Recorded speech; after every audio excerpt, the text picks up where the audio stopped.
In this video, I'm going to show you how to wire a hand paddle for ball and socket armatures. This is a method used in stop-motion major films at studios such as Leica and Shadow Machine. Before I show you the wiring process, I have to make a repair to my armature's wrist. Sometimes the soldering process fails and you have to do another pass at it. Isolate the pieces you need to resolder from the rest of the armature.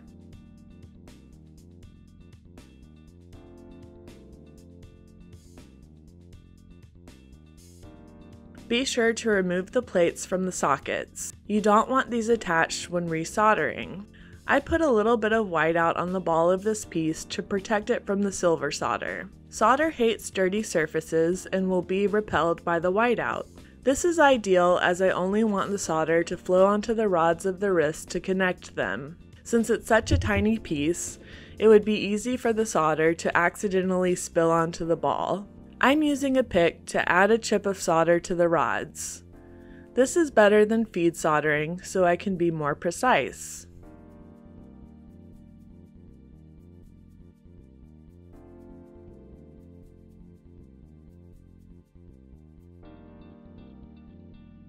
Once the solder has flowed, quench the piece in water to harden the ball.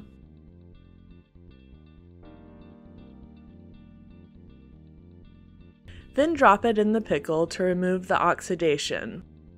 Set a timer for 15 minutes.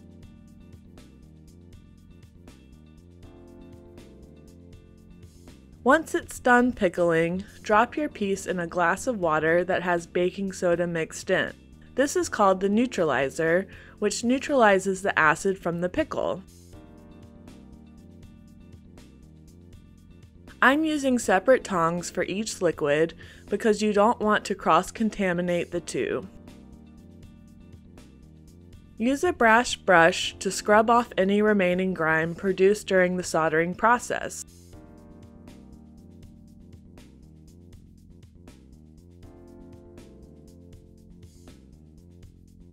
My soldering job is less than perfect.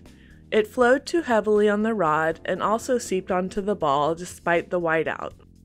I'm doing a feel test to see how it will affect the movement during the animation process, and to be honest, it feels a bit crunchy. Since this is being used in a non-professional setting, I will just have to make do. There are 5 odd 80 threaded holes in the hand plate, 4 of which will have screws attached to hold the wires. I fabricated these hand plates manually, instead of ordering them from a professional CNC expert. Therefore, my measurements are not 100% precise, and the threaded holes are slightly too close together. This means the heads of the screws are overlapping each other and not screwing into the plate properly. I need to remove some of the metal around the screw heads to allow them to sit side by side instead of overlapping each other.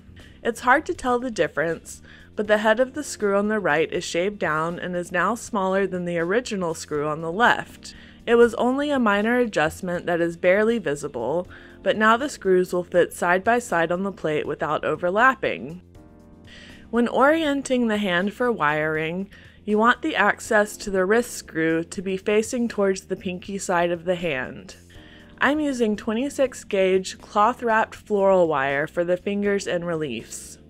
You want the area that will be clamped under the screws to be bare for more security, so remove the cloth from this area. Use round nose pliers to create a closed loop on the ends of the wires.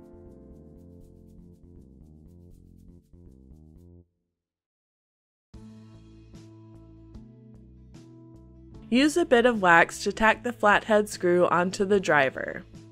We will start with the bottom hole on the thumb side of the hand.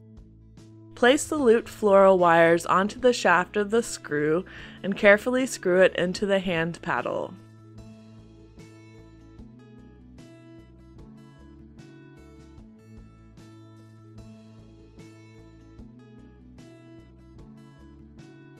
Start by shaping the thumb relief wire.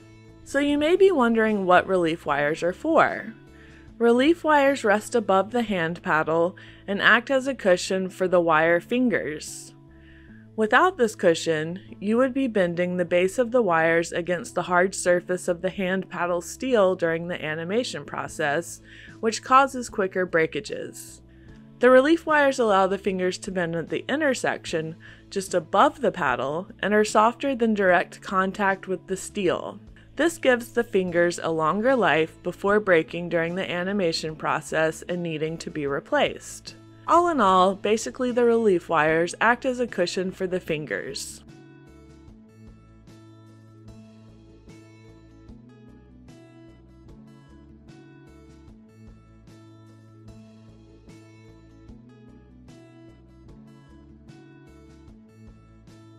When shaping the wires around the outside of the hand paddle, sometimes their rotation causes the pan head screw to twist out of the threaded hole. Be sure to re-secure the screw with your driver.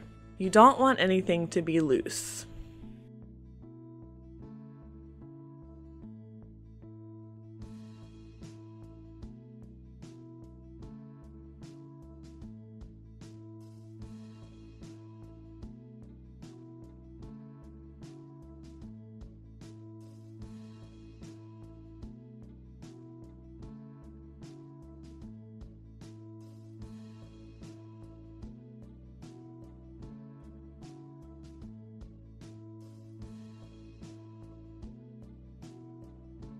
I like to flatten out the top of the finger relief with pliers to give the fingers a flat surface to rest on. When fabricating finger reliefs, make sure the wires are inside the silhouette of the puppet hand to ensure proper sizing for the armature to sit inside the mold. Now that we've created the thumb and finger reliefs, it is time to move on to the fingers. Take a piece of wire and fold it in half, creating two fingers with one wire. Compress the fold using pliers to ensure that it will fit snugly under the screw head.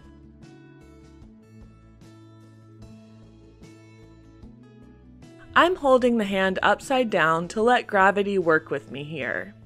The folded wire rests on top of the screw shaft while I use one hand to hold the wrist and the other hand to screw in the piece. Repeat this process with the other set of fingers. There is so little room on this particular hand paddle, sometimes you have to carefully mash the wire into place underneath the screw head using pliers.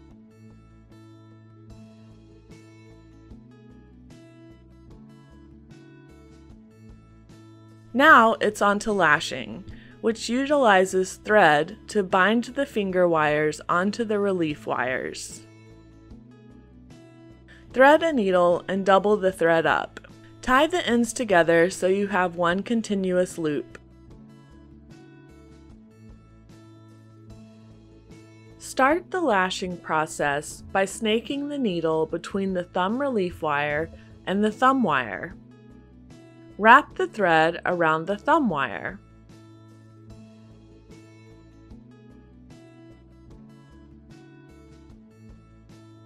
Pull the needle through the end of the loop to tie it off. Pull the thread tight, allowing the knot to work its way up to the hand.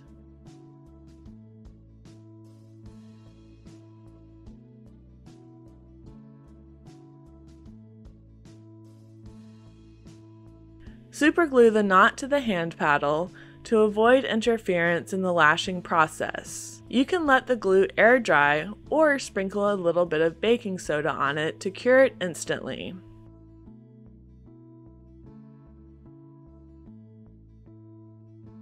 Weave the thread around the thumb wire up towards where it intersects with the thumb relief wire, also known as the thumb paddle.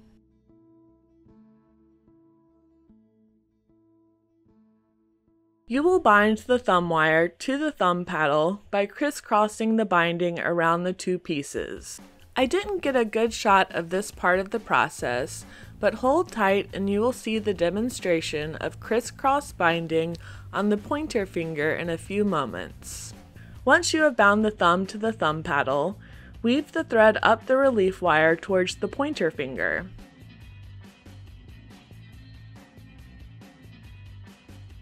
When you reach the pointer finger, you will lash around the finger wire and the relief wire to bind them together.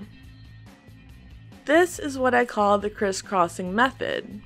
It is where you wrap the thread around the finger and relief twice on one side, then twice on the other side to create a secure bond.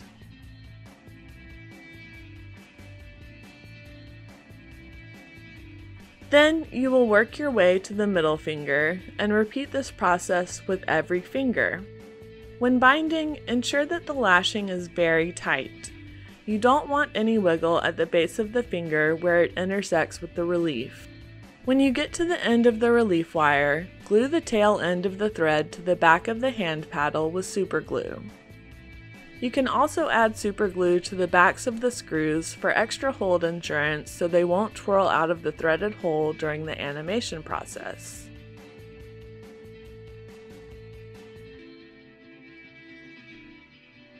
I'm using a lighter to singe off the fuzzies that protrude from the cloth around the wire. If you skip this process, the fuzzies can protrude through the surface of the silicone, causing an imperfect surface on the puppet's skin. Using your photocopy as a guide, nip down the fingers to their proper height. Mark the creases where the fingers bend.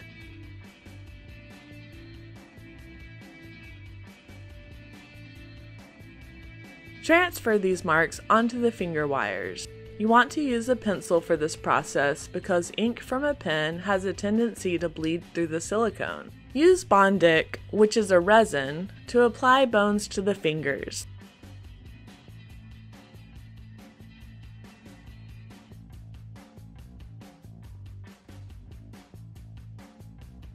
Shape the resin with a toothpick and then hit it with the blue UV light attachment to instantly cure and harden the material. I'm adding bones only to the two top phalanges of the fingers. If you don't add any bones to the fingers, they can be difficult to pose and the fingers will look noodly during the animation performance. The reason we skip the bottom phalange is because this area is easier to pose without a bone, and because the bones cause breakpoints in the wire, it is ideal to avoid wherever possible. Whenever a wire is bending on a hard surface, it will cause breakages more quickly during the animation process. There will be a little bit of clear residue on the hardened resin from the curing process, which you can wipe away with your fingers or a dry Q-tip. Now, reattach the arms to the puppet and you're ready to register the armature in the mold and move on to casting.